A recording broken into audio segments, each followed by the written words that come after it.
So tonight we're in the fur shed. I'm in the fur shed tonight, and I just wanted to share with you something that we just discovered.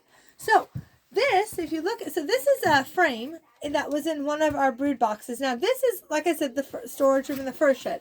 And see right here, okay, so, this is winter, right? January, right? So we took the honey supers off of our beehives, of course, and this is where we're storing them in here, the storage room of the fur shed, because, of course, you want to keep them, clean, and you don't want to get them dirty. But anyway, so we had 2 extra brood boxes that we had taken off because we have a couple of small hives that we didn't need the 2 boxes for winter because there was not a lot of bees in there. So we had 2 brood boxes, and so they were in here too. So we thought it was, good. But we have a wood stove in here, so it stays warm in here. It's not like freezing weather.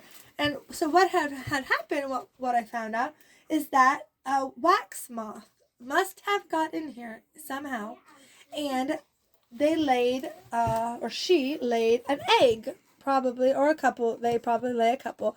But because there was not many, this is, there's no resources on this frame, so it didn't survive all of the eggs. But what happened, what happens with the wax moth? So she would come fly onto the frame. Now, they don't really go on honey super frames, just brood box frames, okay? Just because this is where the baby bees and the food would be, right? To feed the baby bees, the bee bread and things like that. So the wax moth would fly into the hive, or in this case the box, lay some eggs right over here somewhere. I don't know, probably, I don't know exactly.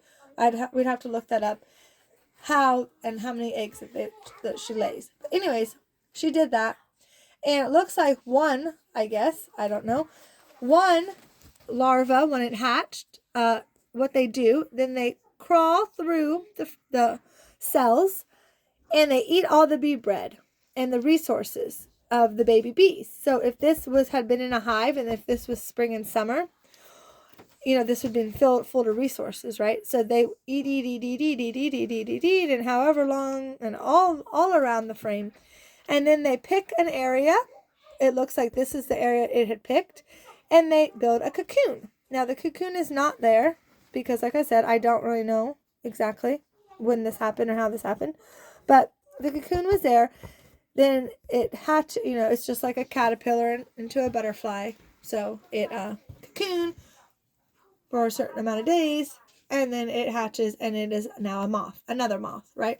Then the same thing would happen if pretend like this was in the box in your hive. Then that other wax moth would hatch, fly around, whatever, do the same thing repeatedly. So it's not a good thing, right? So wax moths are not good. Hold on one second. Scarlett came back. Okay, so I'm back. So sorry. Scarlett is one of our hunting dogs, and she lives in the fur shed, so she likes to play ball. So, okay. So anyways, now, so they hatch that. Okay, so then the wax moth goes. Okay, so anyways, this is in the frame. If this was spring and summer, there's lots of baby bees. The bees are on these frames, right? The bee bread, all the resources. So wax moths are not a good thing. You do not want them. You don't want an overabundance of them. Let me just say that way. If this was in the frame and there was just a couple of them, the bees themselves can kill them and will kill them to keep check of the wax moths in their hive. But once in a while, if you had a weak hive, a small hive, or I don't know, you just have an abundance of wax moths for some reason, it can't kill the hive. It can be devastating to your hive, because what will happen is those wax moths will lay the eggs all over, because pretend like this is filled of resources, right, and baby bees. And so then they do this, right, they hatch, and then the larva goes all over eating all the resources. So then, think about it, the baby bees are going to die because they don't have the resources. The wax moths ate them. So that's another way that they could devastate your hive. And then they go over here to all these places, build cocoons, and they all around the edges. It could be devastating, right? And then what happens too is that then if that was to happen, what it would look like spider webby all over your frame, devastating to your hive. That would be a terrible, terrible thing, and it would not be good, right? So gratefully though, for us, for our see over here too, it looks like the same thing happened. Now this one has a little bit few more So this had more eggs in it because you can see it. One here goes to that. This one goes to that. These go to that. I mean, who even knows, right? But obviously this is where they did their cocooning, in that area. And then over here is some more right here. It looks like that they did because it looks exactly like the other one. These little specky dotty things, right? And over there too, actually. Actually, a whole bunch over here. I'm just seeing that, actually, as I show you. Yeah, and actually it's over here too. Actually, this frame has a lot of it. Now that I looked at it better. And on this side too. Oh yes, all of this is what that is. So I don't know what exactly this is right here. See, they look like, I don't know if that's what the cocoon looks like. That could be very well, that's what it could look like, because the reason I say that is because those open spots that we saw right here, if the cocoon started off like this, then when it hatched, it would chew through all of those cells, right? And then it would be open, right? So that could very well be a cocoon of a wax moth. It looks like a cocoon to me. So there we go. We found some cocoons, a wax moth on the frame while I was talking to you guys. I can't believe I did that. So, yeah. Looks exactly like a cocoon. And there's actually a few of them I saw over on the other side too. So anyways, there you go. So that's a bad thing, but not terrible to where we can't, because of course, like I said, this is January, right? The bees are not here. And what we will do is, so what you have to do is that first we'll clean it out, right? I mean, we'll scrape it off before we ever give this to the bees. We don't have to worry about the honey supers because they don't like honey supers.